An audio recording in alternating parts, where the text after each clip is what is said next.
Hello, my fellow broke aristocrats. A long time no see. I took a couple weeks off. I was kind of burned out on. YouTube. I just wasn't feeling it, and I just decided to take a little bit of a break. And I felt like if I was going to find a subject that was important to talk about, I would come back to all you broke aristocrats. I'm never going to leave, and hopefully share it with you. So today I'm covering a topic that I was asked to cover because I am a doctor, and so people asked me to cover this topic. Now, a lot of fellow broke aristocrats are dumpster diving. There's been a lot of conversation about dumpster diving. Is dumpster diving safe? Does it pose serious health risk? And would somebody who is a broke aristocrat, who has a medical background, talk about dumpster diving, how to keep it safe? Is it legal? What are the risk factors? And how do we keep people safe? So that is what the purpose of this video is. If you are interested in learning about dumpster diving, there are some really great channels out there. Freaking Frugal is doing it. They have a great channel. I'll link them below. And I always love to see all the fun things that they find when they dumpster dive. So let's first talk about the first most likely bad thing that's going to happen to you if you decide to dumpster dive, and that is the legality of dumpster diving. Is it legal? Well, unfortunately, the answer is not that simple. A lot of the time, the dumpsters that are being dove into are on private property, and it's really up to the owner of that dumpster to prosecute or not prosecute. Some people who are managing stores really don't care if people dumpster dive, so long as they clean up after themselves. If you are discreet, if you go in, take what you need, and then leave. A lot of people are going to be okay with you taking what you need, just clean up after yourself, be discreet, and leave. The problem is that a lot of people might not be okay with it. So the joke is I didn't ask. Nobody said no because I didn't ask, right? If you don't ask, then you don't have to hear no. So I'm not going to tell people what to do, but people have been arrested. They have been charged for trespassing. So just keep that in mind. I suggest if you are going to dumpster dive, don't go by yourself. Go in a group or go with somebody else. Ideally, you have permission beforehand from whoever's dumpster it is. And make sure that you come appropriately. You're going to want to have a car or some kind of a vehicle, theoretically, in order to carry all that stuff away in. You're going to be wanting to wear sensible clothing, no open-toed shoes, particularly if you plan on getting in the dumpster.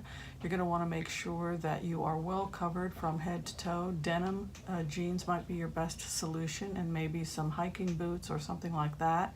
Really keep yourself safe from possible injury. You're going to want to bring a flashlight and some gloves and a bag in order to carry that stuff, and probably a stick of some type in order to rummage around. Now, when people get into injuries and dumpsters, a lot of the time it's because they jump into the dumpster and there's something like broken glass or sharp pieces of metal, and they can injure themselves that way. The safest thing is to not actually get into the dumpster, but lean into the dumpster. Make sure that you're holding on to the top so that it doesn't bang you on the head. Those sorts of simple things you can do to keep yourself from injury. So you've gotten the okay from the manager, you're discreet, you're not messy, you've brought your bag, you've brought your flashlight, you're not wearing shorts or open-toed shoes, you've got some gloves, you've gone in a group. This is the ideal situation, right? So now you are ready to begin dumpster diving. And I like what they do at Freaking Frugal, where they don't usually jump into the dumpster and they don't dig deep. They only take what's on the top. Again, it's fast, it's simple, it's safer to do it that way. Now, Now, what are the foods that are most likely to be contaminated or dangerous if you are sorting through the food and you say, well, what can I eat, what can I not eat? The most dangerous foods are meat, fish, eggs, and dairy. Those are the ones that are most likely to give you food poisoning. So you're really going to want to look at those expiration dates, and remember that an expiration date is not the same as a sell-by date, but it's important to understand that that stuff was thrown out for a reason, and it's a good idea to find out what the reason was. Say, for example, you go to a dumpster and you see a perfect piece of wild caught salmon. It's slightly cold. It might even be partially frozen, and it's completely covered in wrap, and it says sell by, and it's the date that you are dumpster diving. Sell by October 31st. And it's October 31st, and there's this slightly frozen piece of wild caught salmon. Your best bet, if it's fully wrapped, is to unwrap a little bit of it and take a sniff. Just smell it.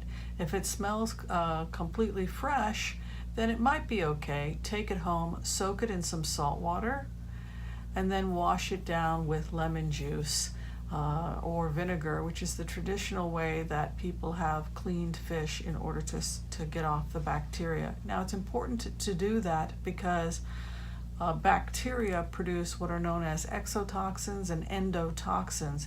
That means that even if you cook the fish, you can still theoretically get sick because the toxins produced by the bacteria are stable in heat.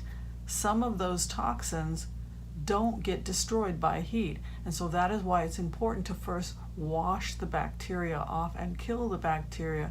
Wash off the endotoxins and exotoxins from the thing you're going to eat, and then cook it, because you really don't want to be getting food poisoning. So that would be an example of a questionable product, fish, that you're really going to want to be careful about. Same with meat. Smell it, look at it. If you see mold, if you see some kind of contamination, don't bring it home with you. If it smells bad, don't bring it home with you. If it's way past the expiration date and it's a product like meat, eggs, dairy, fish, I personally would not advise taking it home with you. Safe foods that you can in addition to that, I want to mention cans. If a can is punctured, smashed in, I wouldn't take that home with me. And also, if you see the top is bulging, that's botulism. Those are the endotoxins of botulism. Those are the toxins that are being produced by the botulism are producing that expansion on the lid, and it's those toxins that can cause nerve paralysis and death, and we really want to avoid that if we can.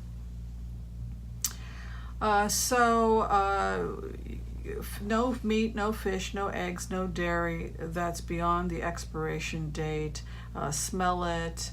If it's cold, great. If it's the summertime and it's hot, definitely you want to pass it by. A sell-by date is not the same as an expiration. So if they say sell it by that date, it's still probably going to be good for a couple of days. The safest things are bread, boxed items, canned goods that are not nicked, and fresh fruits and vegetables. If you're worried about fresh fruits and vegetables coming out of a dumpster, like anything else in life, just wash and clean it. There are some great fruit soaps to wash fruits and vegetables that you can get at Trader Joe's. You put a teaspoon in some water and wash the vegetables, and then cook them up. And the truth of the matter is there's not going to be any difference between those fresh vegetables that have been washed and cleaned and any that you bought from your local supermarket. All right, so that's it. That's everything I have for you on how to safely dumpster dive. If you'd like more dumpster diving tips, you can check out Freegan Frugal. They're absolutely great over there, and it's one of my favorite channels. Be sure and share, like, and subscribe this channel, and tell me what you're doing to take care of yourself without breaking the bank. And we'll see you next time. Take care, everybody. Bye.